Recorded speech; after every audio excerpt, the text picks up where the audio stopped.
Hello and welcome so much. I'm just so glad to have you here. This is season 5 of Tips for the Transition.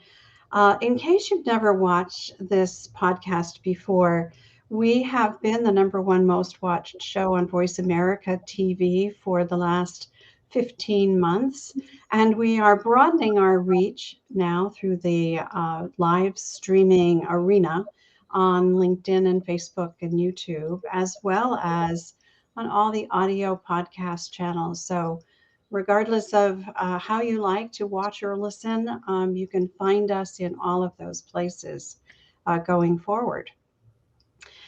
We create these weekly conversations with inspiring women every Wednesday, except on holidays, at 10 a.m. Mountain Standard Time.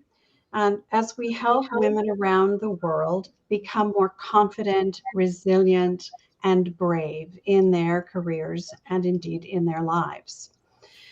I am Maria Tomás-Keegan, your host. I'm a career and life coach for women, and I specialize in transition.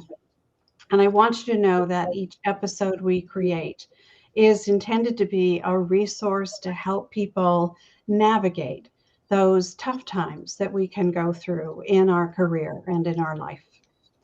So, if anything strikes a nerve as you listen to my guest each week or to me, and you want more information, check out the links below in the show notes or the comments, depending on where you are listening, for links to our websites, our free offers, and other ways to connect with us and continue the conversation. So let's get started. Today's guest is Dr. Desini Copp, and we're going to talk about sharing your brilliance and creating a legacy from it. As we talk with women in career transition every single day, I know that many of them will want to listen in because there's going to be some great tips and strategies as we talk with Dr. Destini. But before I bring her on, let me tell you just a little bit about her as I read her bio. Dr. Desini Copp is a college marketing professor turned online entrepreneur, and she says she's a wannabe Serena Williams-like tennis player.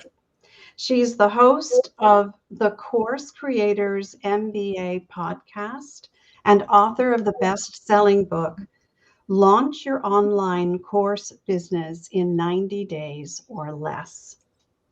She has an engaged audience of 27,000 followers and more than 8,200 online entrepreneurs who use her programs, and they help them grow their online business. So if this is something you're interested in, listen up.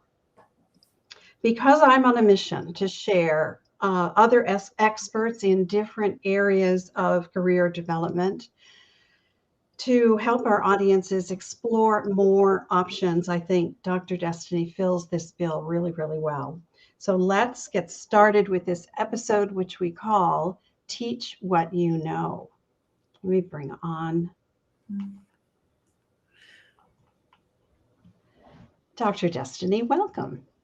Thank you so much for having me, Maria. I'm super excited to be here with you today. It is my pleasure. I'm really excited about this. And I've had, since we've been promoting this episode, I've had a number of comments in social media and in my email saying, I can't wait to watch this episode. So let's get started. I'd like to hear, if you don't mind, a bit about your own story of reinvention from college professor of marketing to entrepreneur. Tell us a little bit about that.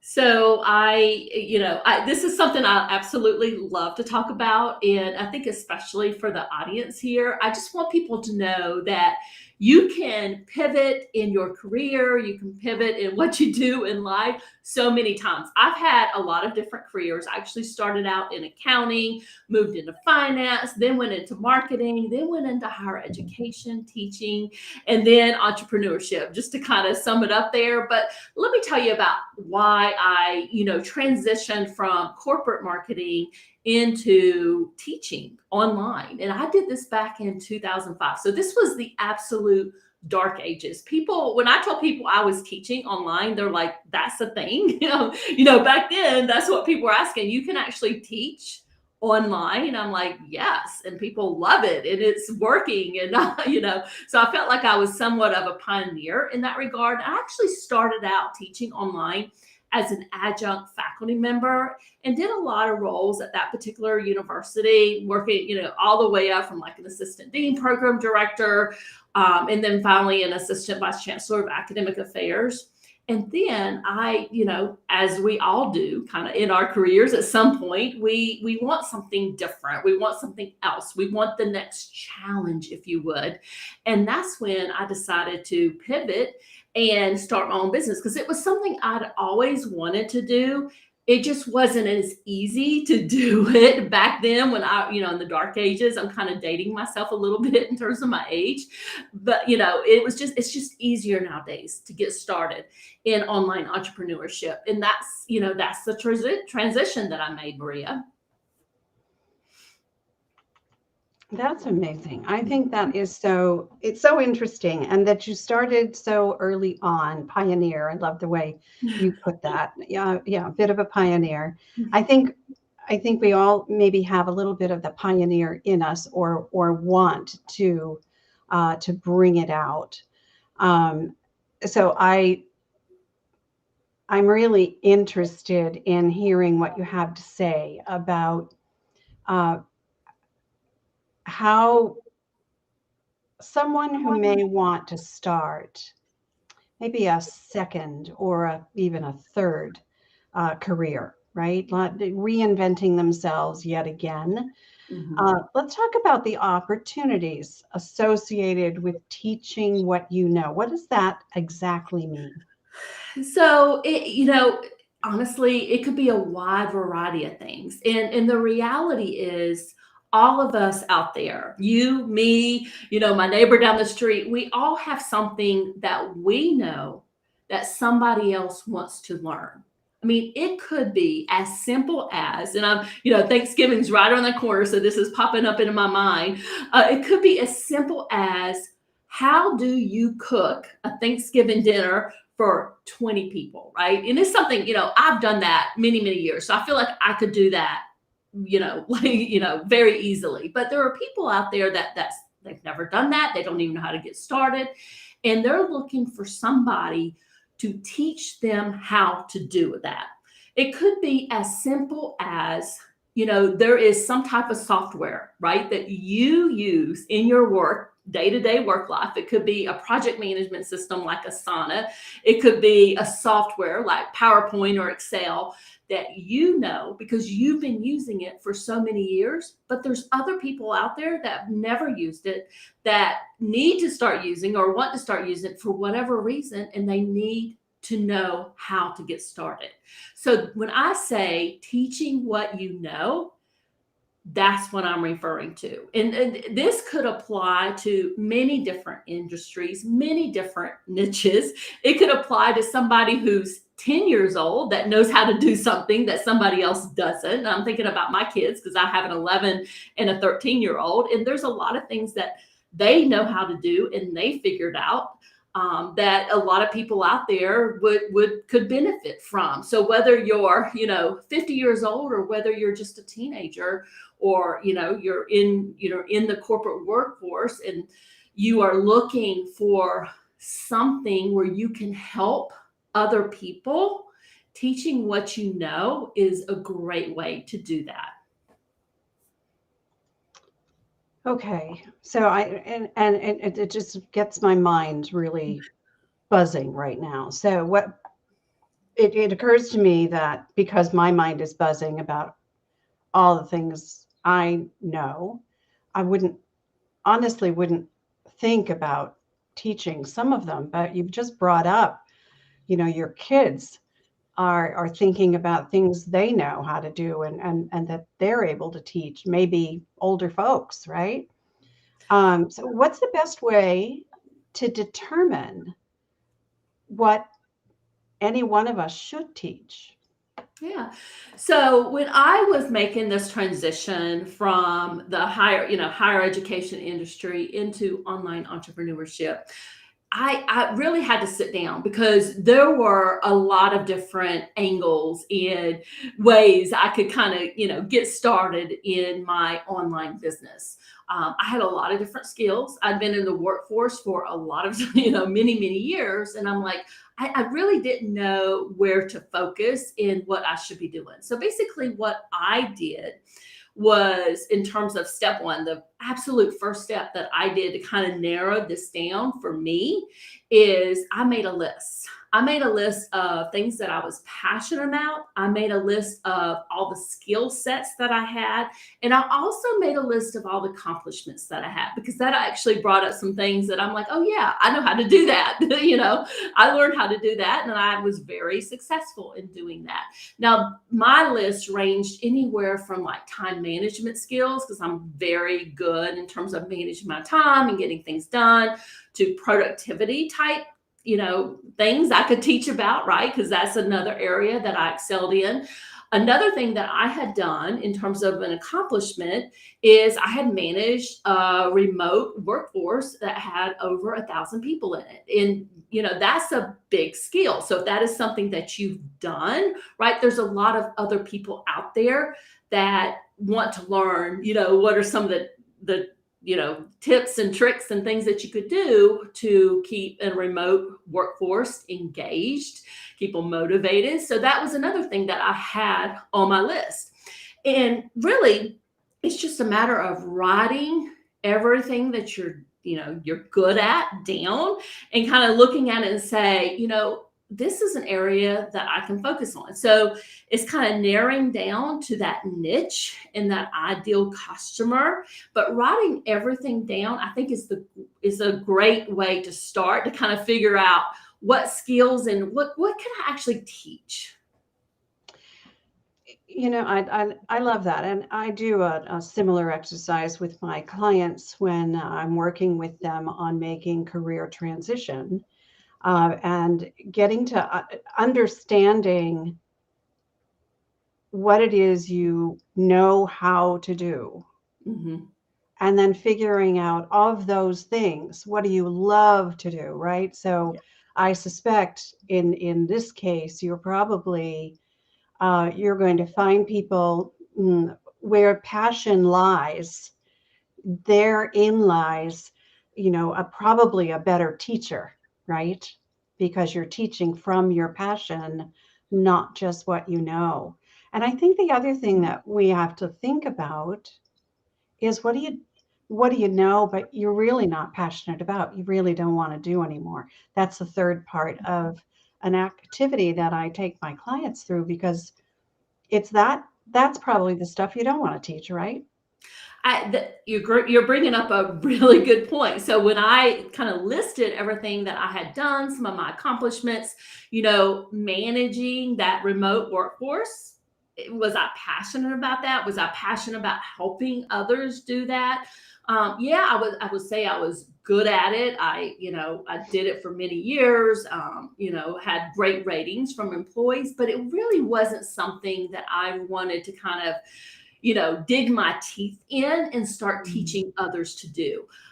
So to your point, I really wasn't as passionate about it as I was about like some of the other stuff that I, kind of decided to kind of narrow my niche and, move in, which was the marketing and the online courses. But, I think we really have to sit back and assess, is this something that we feel that passionate about, that we can, we want to go out and teach others about? Because if you're not passionate about it, it's going to come out in your, and how you present that information to others, and how you help others achieve Right. that promised transformation. Right. The other thing that occurs to me, Dr. Destiny, is the the feelings that can come up when you're doing this kind of exercise, that are like, who they're doubting, right? They're self-doubt, right? Who's going to listen to me? Who would want to buy something from me that is, just something I know. Lots of people know this. There's lots of that doubt, the self-doubt that comes up, right? Oh my goodness. This is such a good conversation here. And I think everybody out there, I don't care if you are this most successful like business person out there, you're going to have those type of feelings like, who am I to do this? Why would somebody want to, you know, buy this course that where I'm teaching them X, Y, or Z? And the reality is, even though that there's a lot of other people out there doing what you're doing, there is going to be your audience, like your special tribe, if you would, that they're going to resonate with what some of the things that you said. Maybe it's, your background or some of the stories that you've taught, you've told them along the way. There's going to be something about you that they're going to want to say, yes, I want to buy this from her. She's the person that I want to learn from. And I know she's going to be able to help me, get to where I want to be. Yeah. It's tough to get past that self-doubt, but it's important to do that so that you can at least test this idea out and see there, because you're right. There are a lot of people in the world. There are a lot of teachers in the world who are out there working a business like you are, like I am, and finding our clients online. And there are lots of clients out there who need what you have. So believing in yourself is the number one. It's where the place to start, I think. So let's talk about the best place to get started from your perspective. What do you say? So, there's different ways that you can get started in teaching what you know. One of the things, going back to the point that you made about that self doubt, and will anybody want to learn this from me? I would do a little bit of research. And if you can find like an event that you can go speak at and kind of test the waters and kind of dip your toes in it and say, is this something that, I enjoy doing, something I enjoy teaching about? I have spoken at a lot of different like virtual summits, virtual conferences. You can even do face-to-face conferences where you're basically teaching people, right? At that conference, in that presentation, you're teaching people what you know. So that's one way to get started, especially if you're just wanting to test it out, seeing if, is this something that I would enjoy doing? So that's one way to test it out. Another way that you can kind of test it out, and I have done this myself in some of the courses that I have actually created, is go out and find a group of people who would be interested in kind of being one of your beta clients, right? And you can do what I like to do are a series of live workshops. So let's just say, I'll use this remote work example, right? Managing a remote workforce as an example here for sake of argument. So let's just say there are 5 managers and they are, with the pandemic and everything, they are now managing a group of employees that are remote workers, and they really are struggling with this. What you could do is set up a series of live virtual workshops. You can do those via Zoom and say, this is something that I've learned how to do. I've been doing this for many years. I have some tips and strategies on ways, and things that you can do to manage your remote workforce. I'd like to set up, this basically the series of live workshops. We can do one every week for a month. And the only thing I ask you to do is just give me feedback. What kind of questions do you have? What am I missing in my content? You can also create some like handouts and cheat sheets and checklists to go along with your live workshops. And that is a great way to get started and also test out your, kind of what you're thinking about. The live workshops, quite frankly, are one of my favorite ways to get started in this. What a great idea, because it gives you live feedback.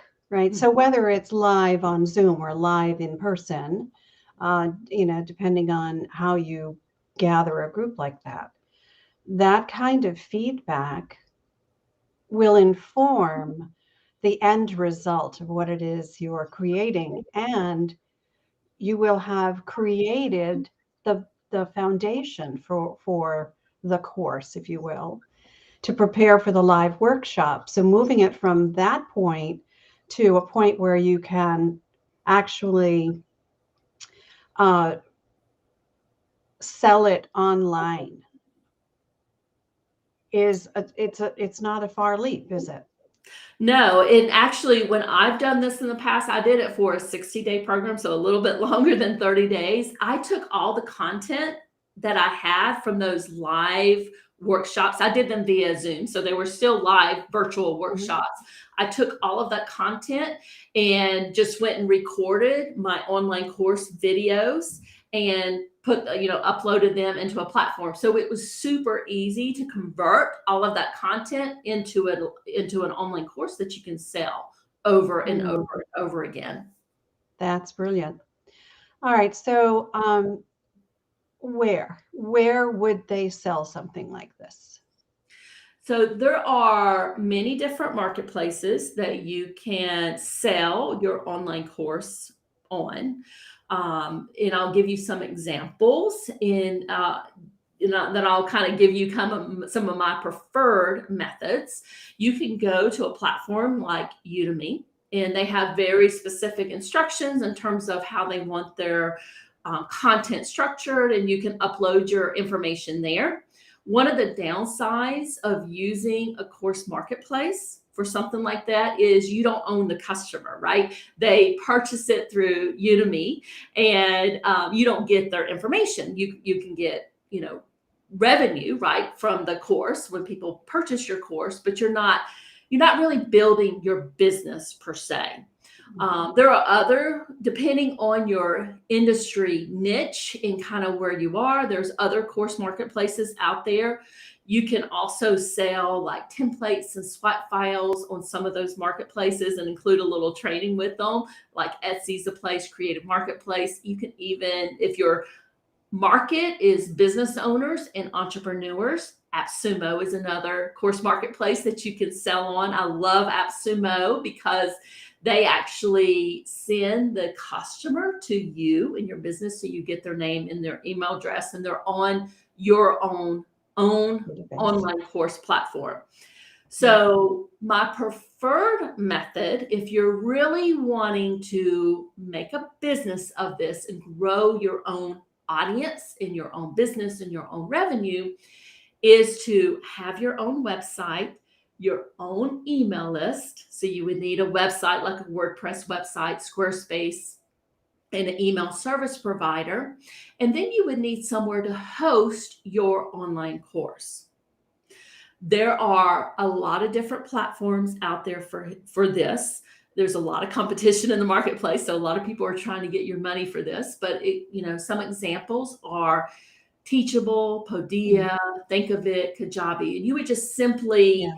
upload your content, your recorded videos to that platform, and you would sell your course to your audience that way.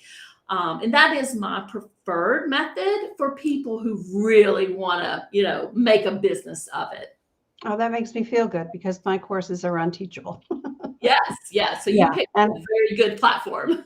it works really well, and it's pretty easy to use as well. Wow, some really great information here. So I know that you've reserved some, tips for us. This is the part of the show that our viewers tell us they wait to hear, because these are the practical, oh, I can get that going today kinds of tips.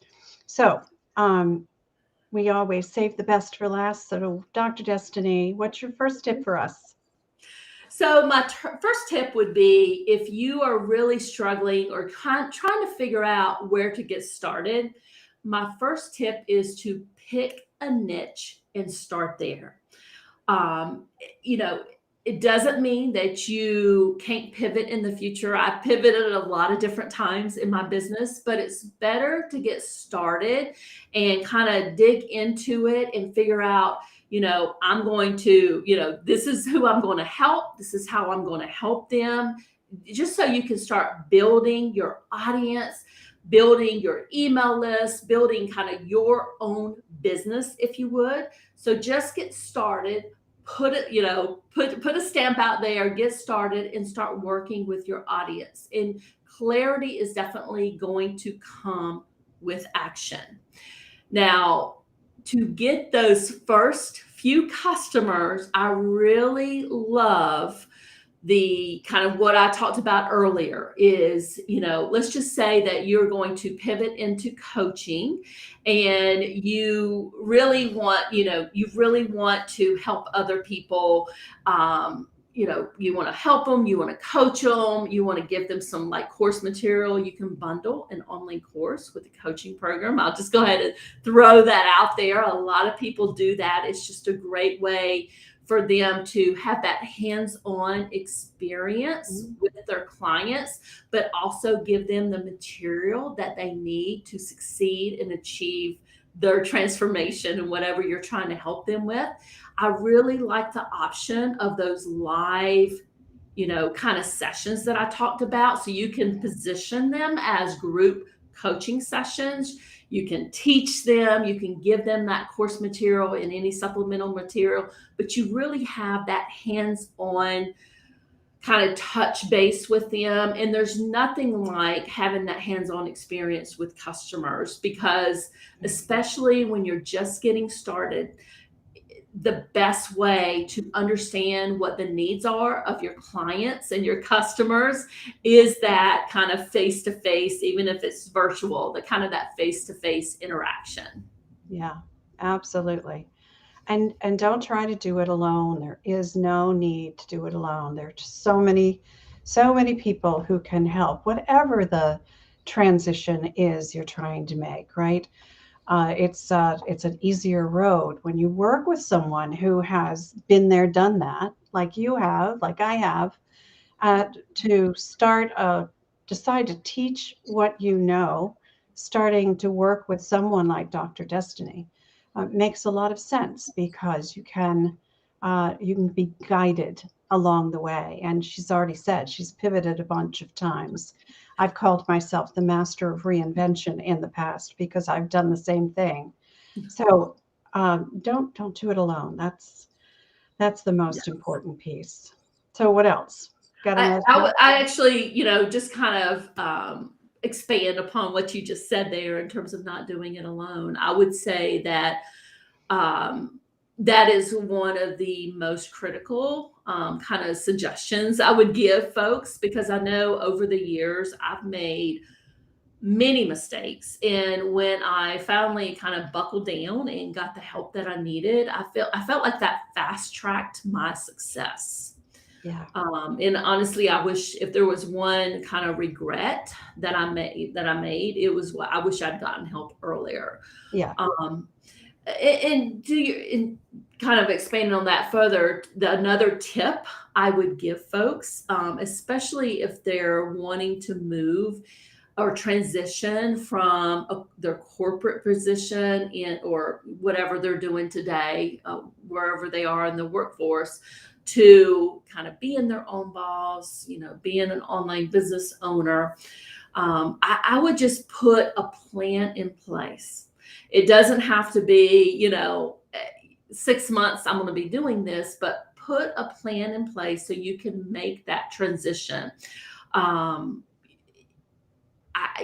people that I've talked to, they're like, I don't want to quit until I've completely, made up my revenue with the other business. That can be difficult sometimes, quite frankly, because you're, basically doing two jobs, right?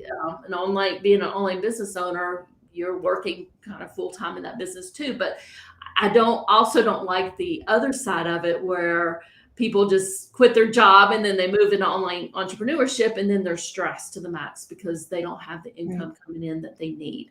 So put a plan in place. They can work with somebody like you to help them put that plan in place, but have a plan so you can actually make that transition into online entrepreneurship, whether it's coaching or teaching what you know, or however you're going to do that.